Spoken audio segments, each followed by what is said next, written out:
Marhaban. Donc aujourd'hui, on va commencer le cours des oscillations libres dans un circuit RLC série. Ce cours est le troisième après l'étude du dipôle RC et le dipôle RL. Dans ce circuit, on va étudier la décharge d'un condensateur dans une bobine. La décharge d'un condensateur dans une bobine provoque des oscillations. Ces oscillations sont dites libres. Donc, le but de l'unité est l'étude de ces oscillations.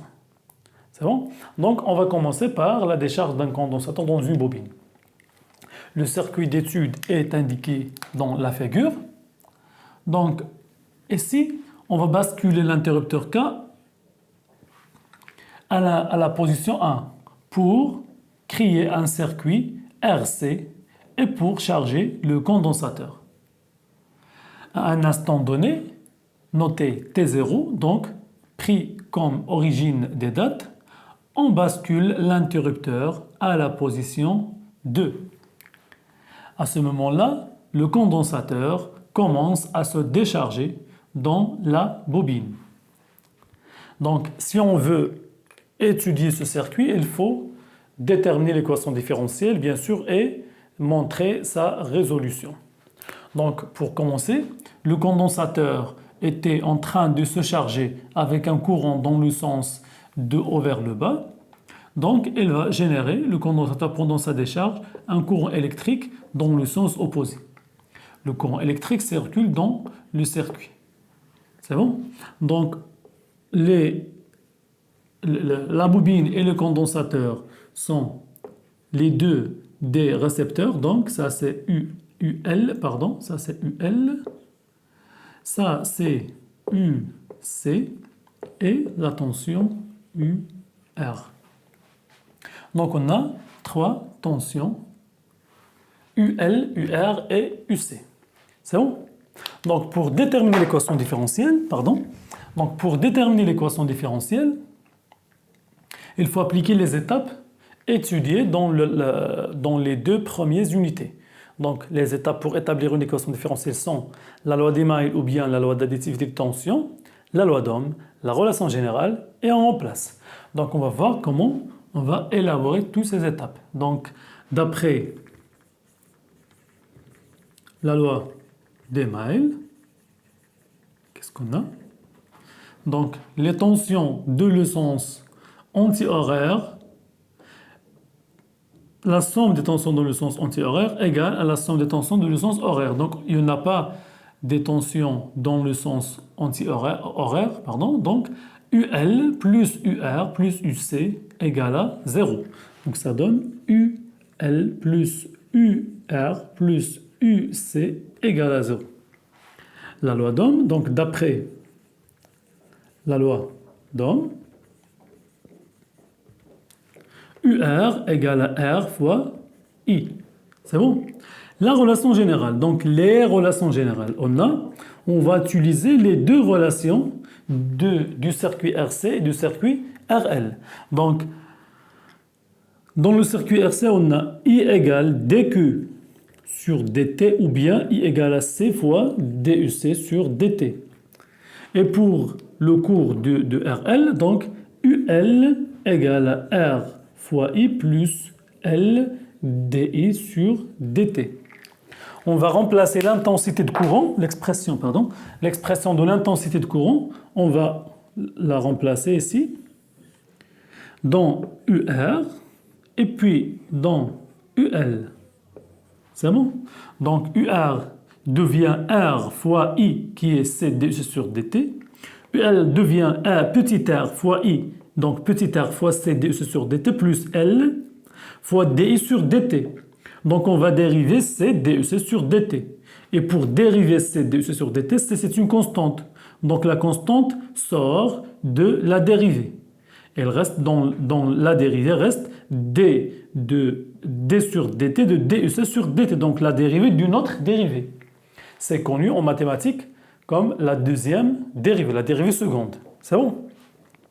Donc, à partir de ces deux relations, on peut obtenir UR qui est égal à RC DUC sur DT, et UL qui est égal à petit r fois I, égal à C DUC sur DT, plus L fois D sur DT, de C DUC sur DT.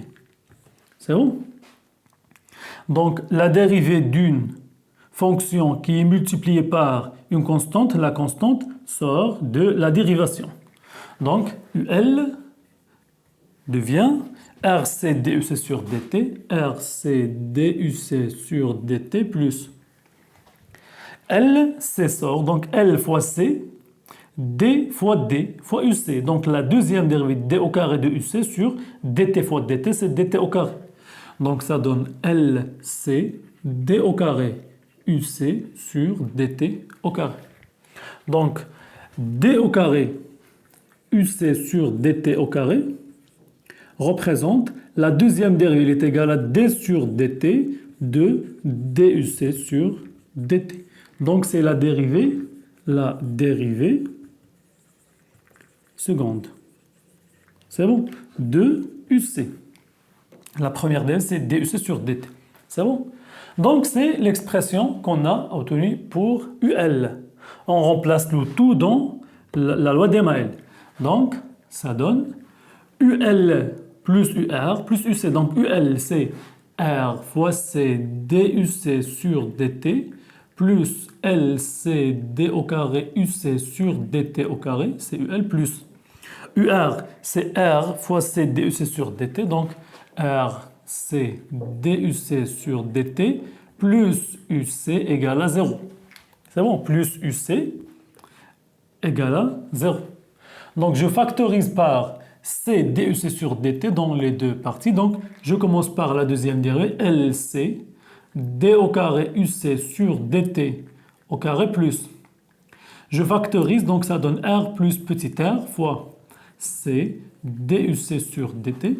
Je factorise par C DUC ça reste R plus petit r. Plus UC égale à 0.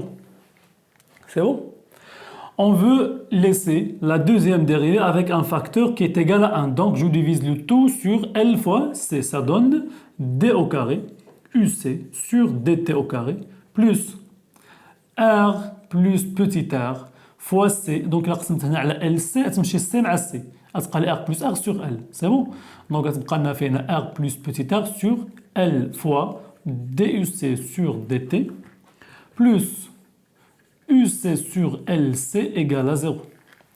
C'est l'équation différentielle vérifiée par la tension UC lors de la décharge du condensateur dans une bobine. C'est bon? Donc, cette équation différentielle est de deuxième ordre. صافي حنا قبل كنا في لو سيركوي ار سي و ار ال كنا كنجبروا لي زيكواسيون ديفيرونسيال فيهم غير لا بروميير ديريفي. دابا جبرنا لا دوزيام. دونك c'est une équation différentielle de deuxième ordre. C'est bon? Qui est non linéaire. Et puisque cette équation différentielle est non linéaire, donc on ne va pas la résoudre parce que la résolution de ce type d'équation différentielle est hors programme.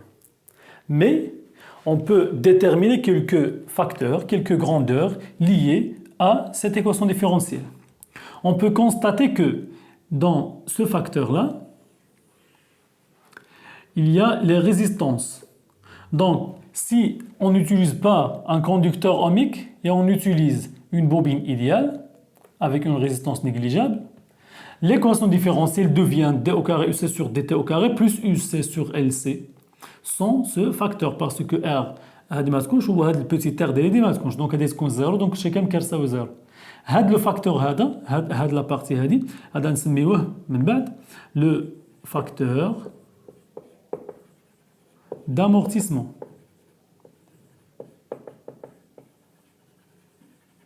C'est bon. هذاك هو لو فاكتور d'amortissement. حنا غنرجعوا له نعملوا به ليتود بيه غنحددوا لي زوسيلاسيون اللي غيوقعوا في لو سيركوي ار ال سي سيري. Et voilà.